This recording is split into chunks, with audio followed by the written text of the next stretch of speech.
El 3 de abril de 1862, un médico fue llamado a una casa en Londres. La paciente era Amelia Turner, una niña de 3 años. Sus padres estaban desesperados y en estado de shock, ya que 3 de sus 4 hijos habían muerto en las últimas 6 semanas. Cuando murieron los demás hijos, el médico local determinó que la difteria, una infección aguda de la nariz y de la garganta, era la causa de la muerte.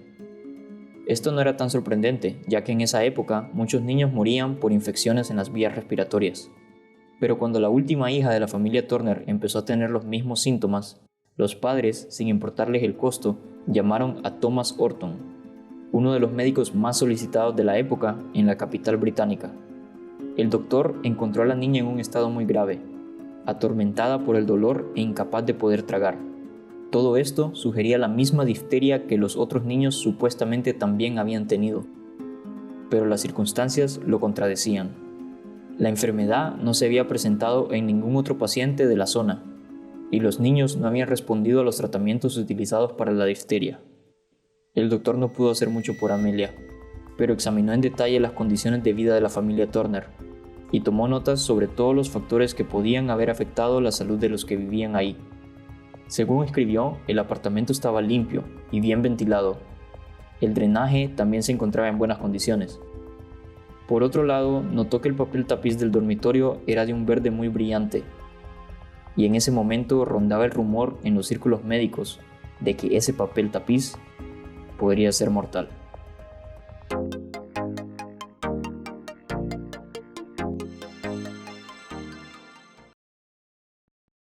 Lastimosamente, Amelia murió a los pocos días, pero el doctor no lo dejó así y diseccionó el cuerpo de la pequeña.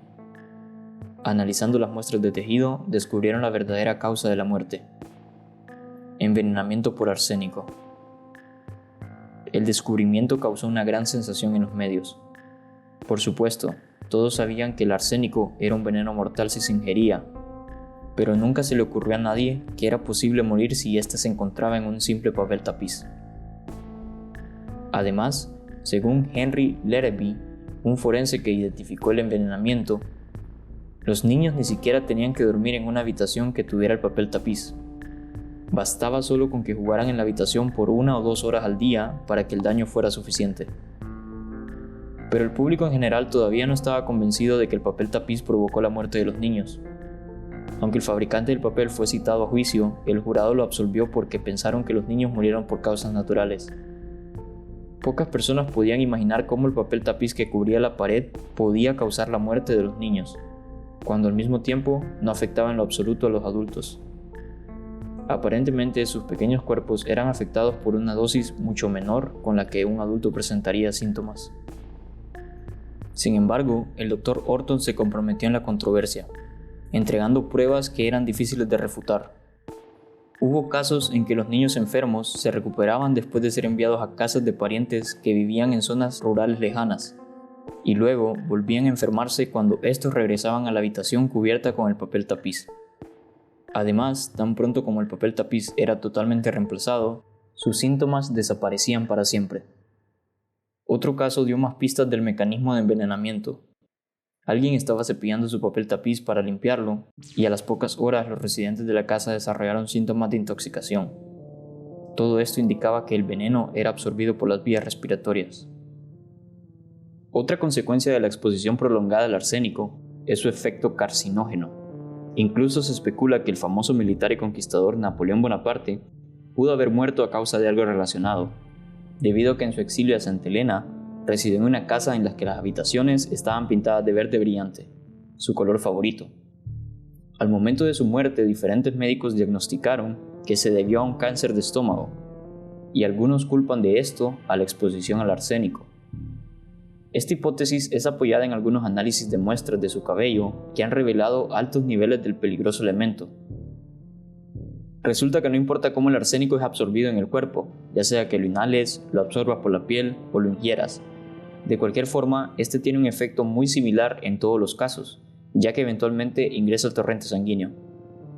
Uno de los problemas con el envenenamiento de arsénico en pequeñas cantidades y por largos periodos de tiempo es que los síntomas son poco obvios. Y ya que está siendo envenenado muy lentamente en una habitación en específico, Usualmente te mejoras cuando estás fuera de ella, así que es difícil identificar la causa.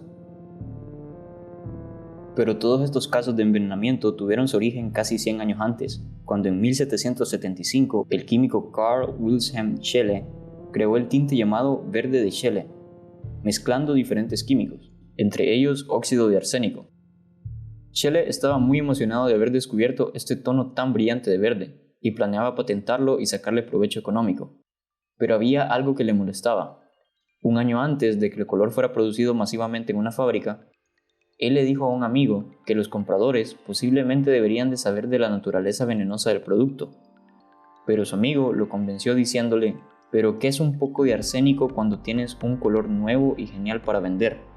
Eventualmente el color fue producido en masa y se volvió altamente popular y rentable. El color no solo era barato de producir, sino que imitaba perfectamente los tonos que se encuentran en la naturaleza.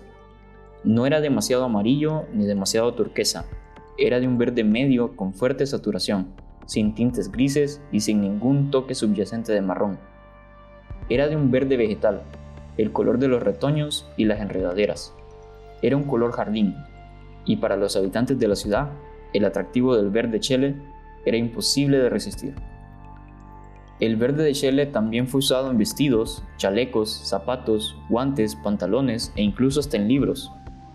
Usualmente los que usaban esas prendas o artículos solo experimentaban una simple irritación o incluso una que otra pequeña llaga en su piel. Para cuando los gobiernos europeos y americanos comenzaron a regular el uso del arsénico, los papel tapiz de verde brillante y todos los demás artículos de esos tonos de verde habían dejado de estar de moda. Hoy en día el verde de Scheele ya no es una necesidad cromática. Por suerte tenemos tintes verdes mucho más seguros. Sin embargo, el verde de Scheele es sin duda una gran lección de lo peligroso que puede llegar a ser un simple producto del hogar, y cómo su gran popularidad, a pesar de su peligro, fue un reflejo de nuestras peores tendencias consumistas, que nos hacen subirnos a bordo de cualquier tendencia que surja en nuestro camino, incluso cuando sabemos que puede ser dañina para los demás y para nosotros mismos.